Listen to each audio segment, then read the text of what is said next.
So after we finished working together, firstly I went off and did my creative writing MA, which to me was a kind of breaking away from art and art practice in the art world.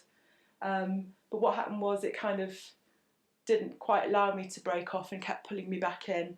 And so then I got invited by Bob and Roberta Smith to interview for this public art commission called Art You Need, and there were 5, so I was one of 5 artists chosen, and we each got given an area in the southeast, and I was given a little housing estate near Basildon. It's quite challenging, and the idea was that we would effect an outdoor revolution over the winter months.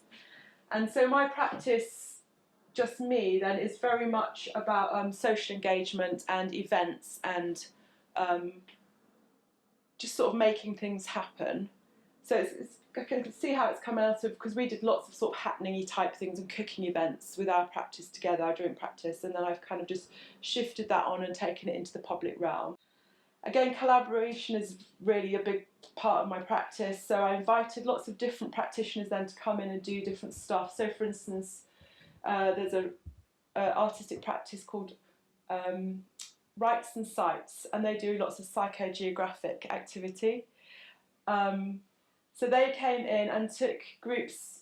I designated the central area of where I was working as nowhere, and then they took off 4 different groups, east, north, south and west, and they went round and everybody renamed places according to their own memory, or, oh, this is where this happened.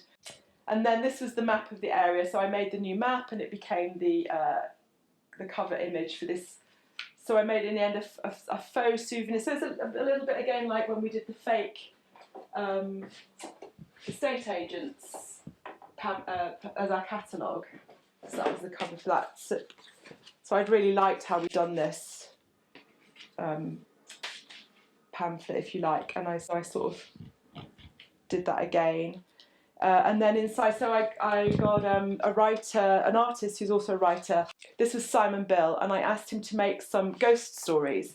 So he made up these ghost stories, and then we turned them into ghost walks. And I also got an artist, Zoe Griffiths, to do these amazing drawings, and then we produced it as this is the, you know, if you want to take the walk yourself, you can do it. And we also had some scheduled actual walks. And on one of the walks, one of the residents was saying, oh, I can't believe all this stuff, you know, all this history. And I had to confess that it was all made up. And she didn't seem to like the idea that we, you know, hoodwinked her. But it's like, but it's fun. And then this was, I made like a faux tourist pamphlet pretending that everything we'd done through these few months happened all the time. So that if you came to this area, Northlands Park neighbourhood, here's all the things that you could do. So, you know, there would be Speaker's Corner and what else is there? This was called Jewel Lake, so it was the Ghost Walk here, and that was the Poetry Slam event. We had a dog off, that was the most successful event. And then, so this was then the publication that Bob and Roberta Smith made. And then these were my pages in it. Oh, we did a tree hugging event, of course.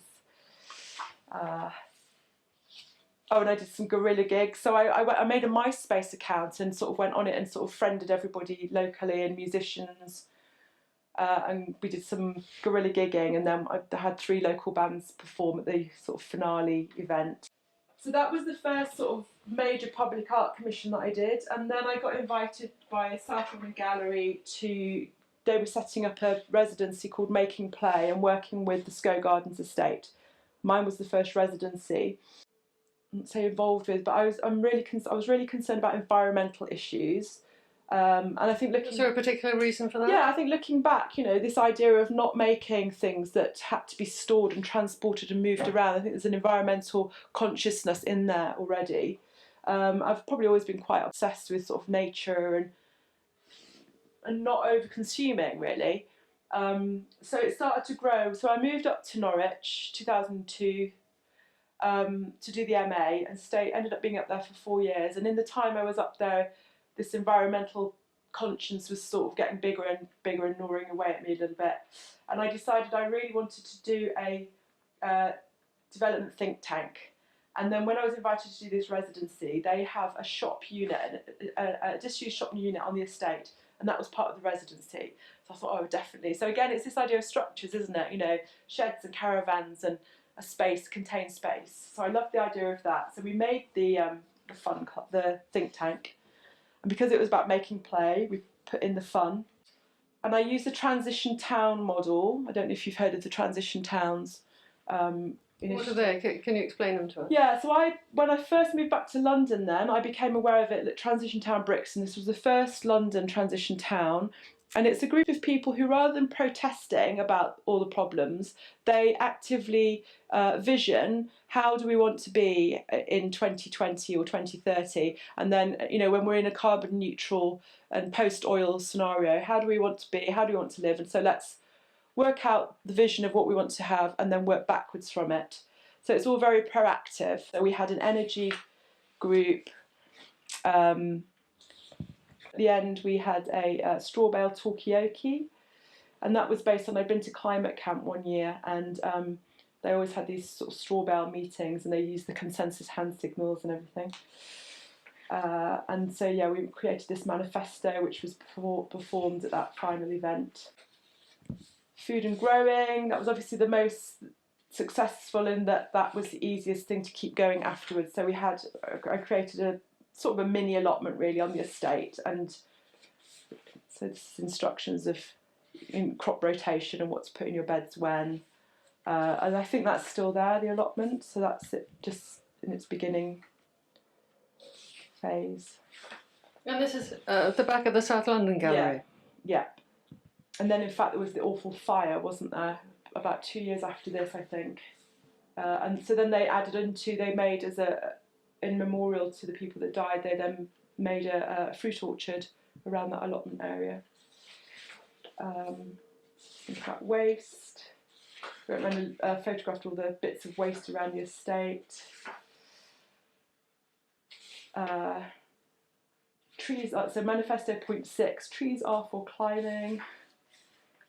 And then there's always all this interactive thing within the book. So I would say if I'm, one thing that I definitely am is an activist, and I always like to make everything, so it's like if we go back to the idea of when I was doing my standing desk, it's an activating process. And so anything I produce, I like to invite participation and an active viewer, so there's always room for them to put their drawings, writings inside. So the audience or the viewer becomes part of the process? Part of the work, yeah. We did there's a really great film called Be Kind Rewind, where they make they remake all the movies because they get wiped off the tapes. It's called Sweding. So we had a go at that with the kids. That was really fun. That was someone's Shrek storyboard. I did some stuff with Tate Modern, with their regeneration department. I made up the Thank Goodness Club, and we had a monthly event for about 6 months with residents of some of the estates. Well, it was having done this one actually, because this was quite a major project and it was 6 months long and it was really hard work. The one down in Basildon. Yeah, and I found at the end of it that I'd sort of initiated things that I wanted to keep going, but as an artist, they're just like, oh, thanks, cheers, you've done your thing, off you go, kind of thing, we've ticked the boxes. And I was a bit disappointed by that. I wanted more agency and more legacy and to be involved in that part of the process.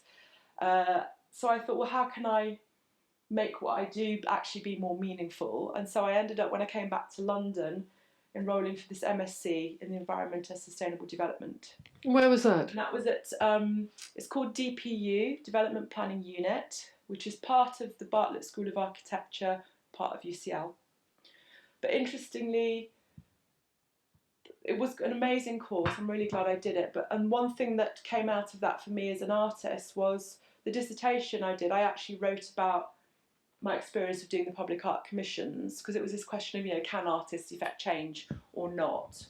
So I made that my dissertation, and through doing that... Can artists change the environment, affect change on the environment and places? Yeah, and social justice and environmental justice, do they really have the power to do that? Does their work really have that power, or is it just awareness raising, And then is that anything more different to what anyone can do in terms of, education? but through the process of writing that dissertation, I started to then be able to contextualise my own art practice. So I started finding out about, you know, the situationists and the idea of the everyday and Deserto, and you know, sort of theoreticizing my own practice, because I didn't have an art training and I didn't have an art history training. So I came to that contextualization after the event. I mean, perhaps lots of people do that, I don't know, but that was good for me. I like, yeah, it was good outcome in a way.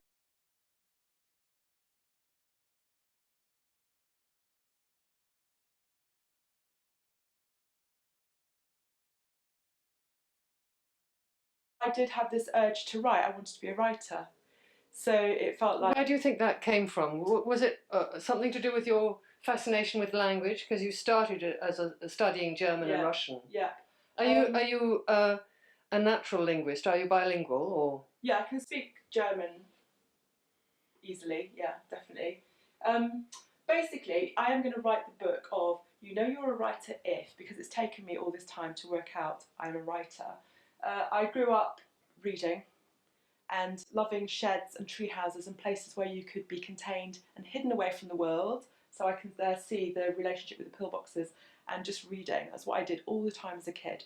So for me, a pile of books like that as a present for a kid was just heaven. Whereas my sister would get clothes and I would think she was crazy, because you just, you know, clothes is your functional. So I always had this passion for literature and reading, and it was always my best subject at school. And then I went off and did German, which I'd done at school, and Russian because I wanted a challenge.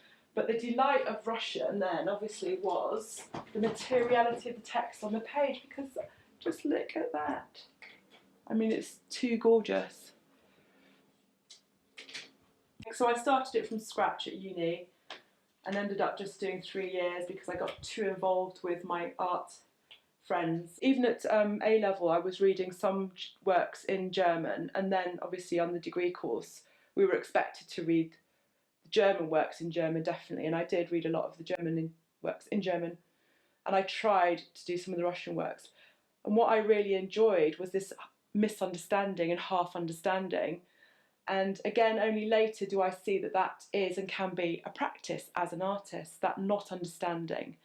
And that's actually, for me, what I love about art and the art world and art practice, is just that freedom of what can be considered art. And you know, because when you've gone through an academic process and it's, you know, I should be able to translate this perfectly and that's what's important, and then you go through an art practice and you go, no, the important thing or the interesting thing is the gaps, and the gaps of understanding and what comes out of that. So I love that. I might even go back to having a go at reading. What is that book? So this is Master and Margarita, and I absolutely love that. The magical realism intercut with all these bits about Caesar and bits of religion.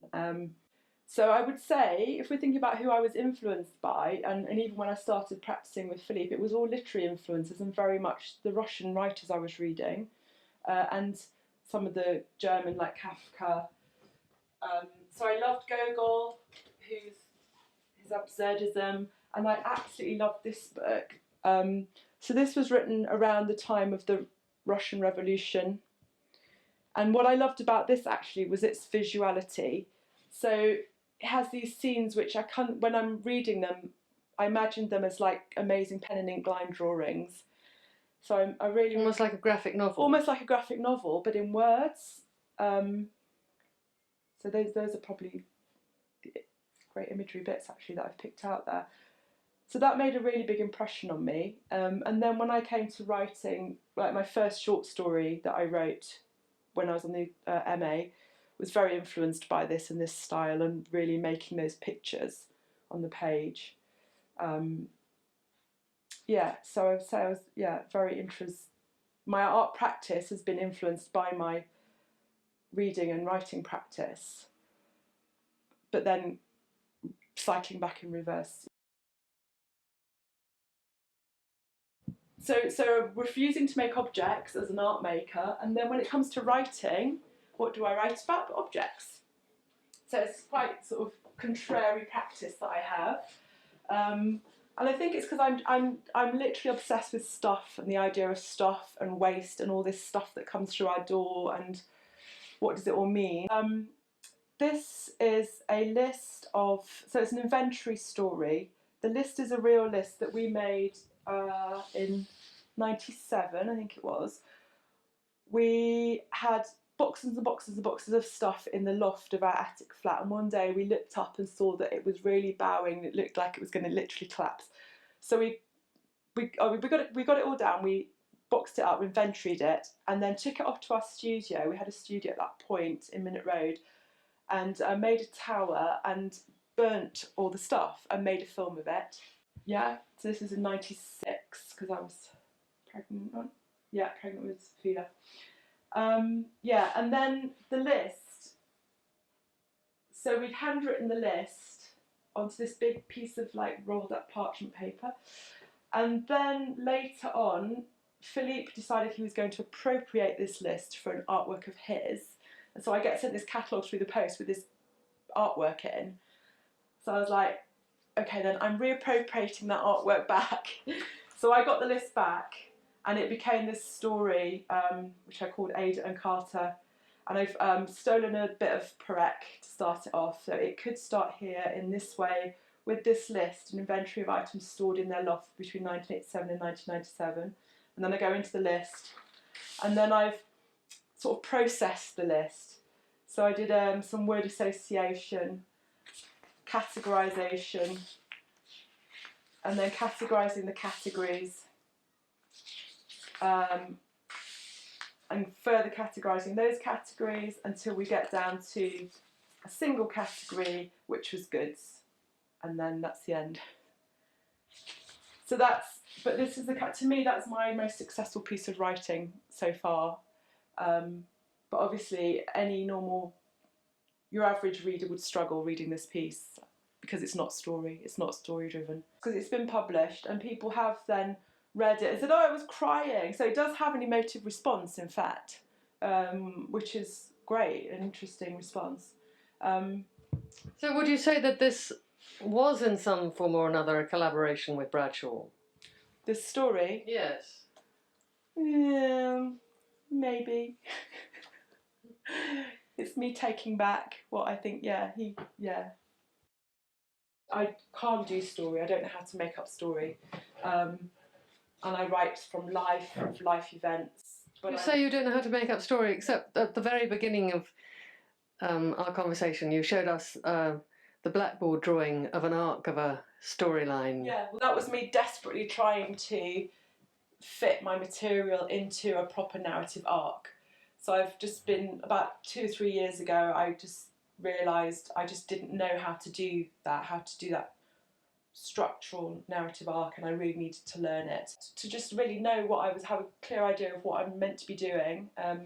So yeah, what I've ended up with then is, for the novel as it stands now, I've got 2 protagonists. So I've got the person who pertains to Philippe, and his story ends with his death in Paris. He died in Paris in 2005.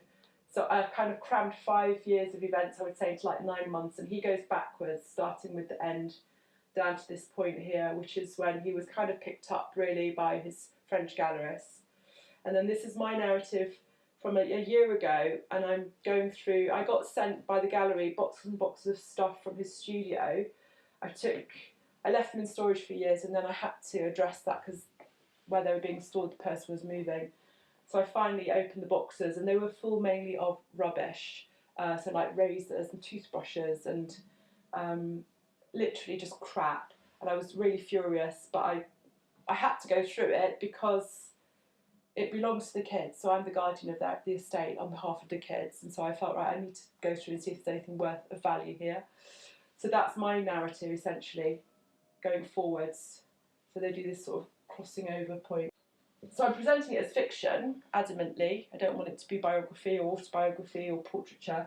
So then I was really delighted to read this because, again, it's a novel, but it's from a series of events in her life that happened with this guy, Dick Hebdinger.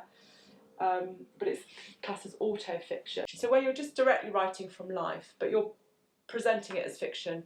So Henry Miller obviously did lots of that. All of his works were autofiction.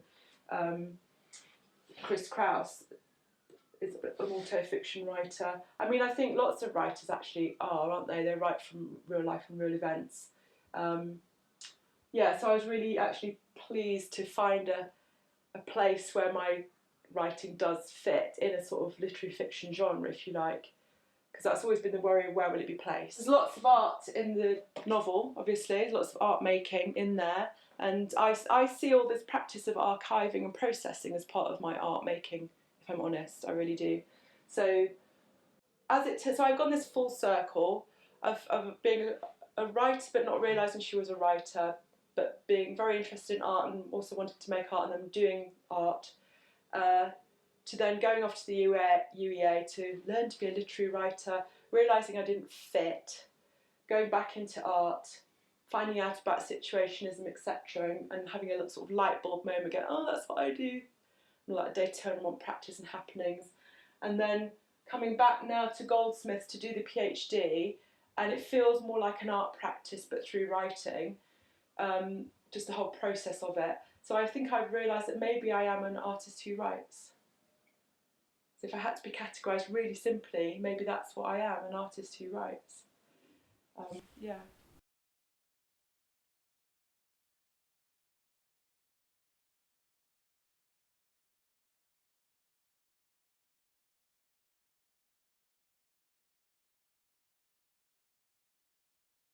So can you talk to us about the enterprise that you set up called Literary Kitchen? When did you set it up and what was the idea? So I started running classes in 2009. I'd been teaching a short course, Creative Writing for Beginners, at Central St Martin's, and then one of the groups really gelled, and I had an idea to maybe we could do a workshop course, because that's the MA process is workshopping, and it seemed in all of the courses available that was a gap.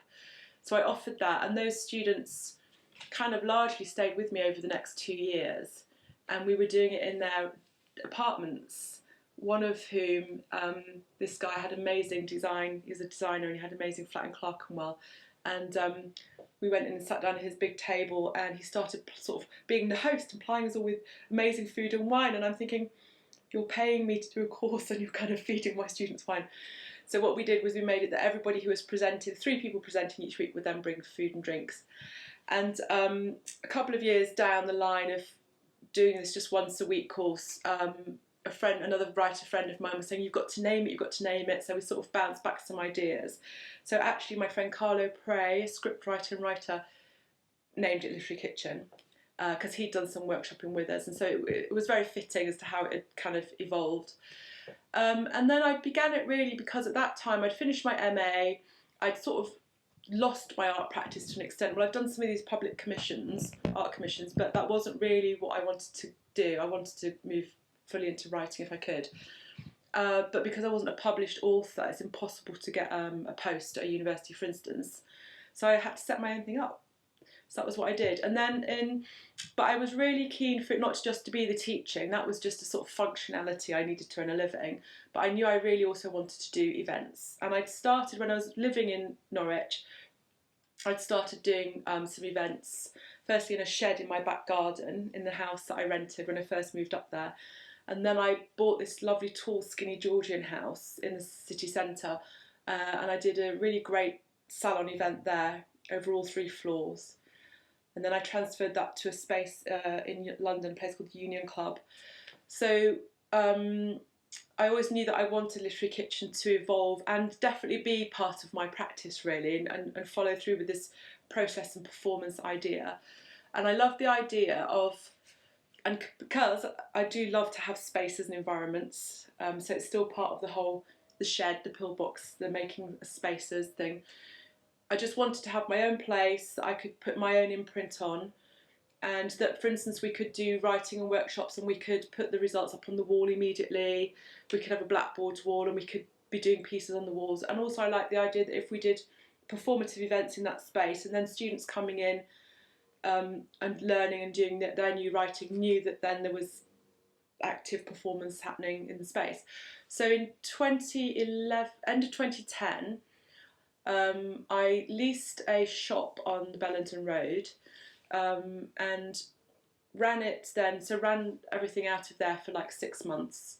So the courses, and then I started doing some readings events. I was calling that test space at the time, because I like the idea of people performing works in progress. Because I do find in writing, people can be very precious, because it's an internal practice.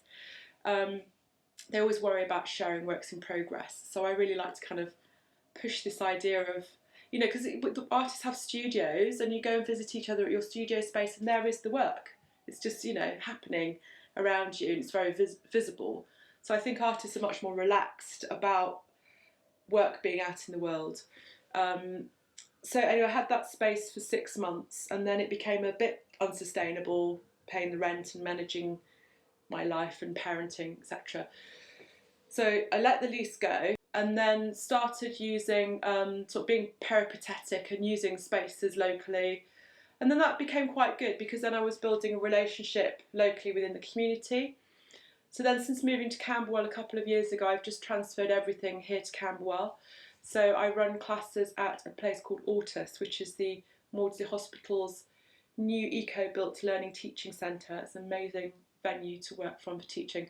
I'm also at the moment running a course in daily goods, a new cafe in Camberwell. And then, so when I got that space in 2011, I knew that ultimately I wanted to make a festival. And finally, last summer, I did the first festival at the Peckham Pelican. So that was really exciting, and we managed to even produce a booklet on no budget. So I was really excited. So I had a whole week of activities. Well, it was readings events, performance events across the evenings, workshop activities in the daytime, and I also sort of designated the cafe as a place for just writers to come and do your writing in the public space.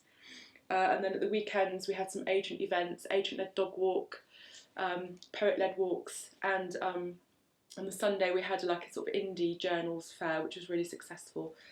And we finished it all off with a bit of sort of cabaret, the final event. And really nicely, we had, so William Wilde is someone who was doing his MA at Goldsmiths. So I'd met him at Goldsmiths because I'd been helping to run an event called Lit Live up there. So I'd heard him perform there and invited him to perform at the festival. And it was really exciting because he'd only really performed before at the Lit Live, and he had this monologue that he wanted to do in drag, so he got to do that at the festival. So this is his beautiful picture of him in drag. And then, being really stupid, I hadn't put it together that William Wilde, Evie Wilde were cousins. So that was really nice because she was also on the programme, both local Peckham based. Yeah, so this is happening again this year. We've moved it to an October slot, which I think is much better because the June slot is just so crazy busy with festivals all over the place, and it gives me more time to prepare as well. So at the moment, the Literary Kitchen is the teaching bit of it is a business, definitely. Yeah, I mean it's very much a cottage industry. It's still just me teaching it, but it's gotten me by for about 4 years. So it's done its job in that way. So it is me doing all the teaching. And then I've added in one-on-one mentoring as well. So there's a programme of a year programme for writing a novel. But in a way I kind of like, it'd be nice if I could shrink that side of things and just be able to do things like the festival. But then I've been doing more teaching elsewhere, at Central St Martin's again and LCC. So.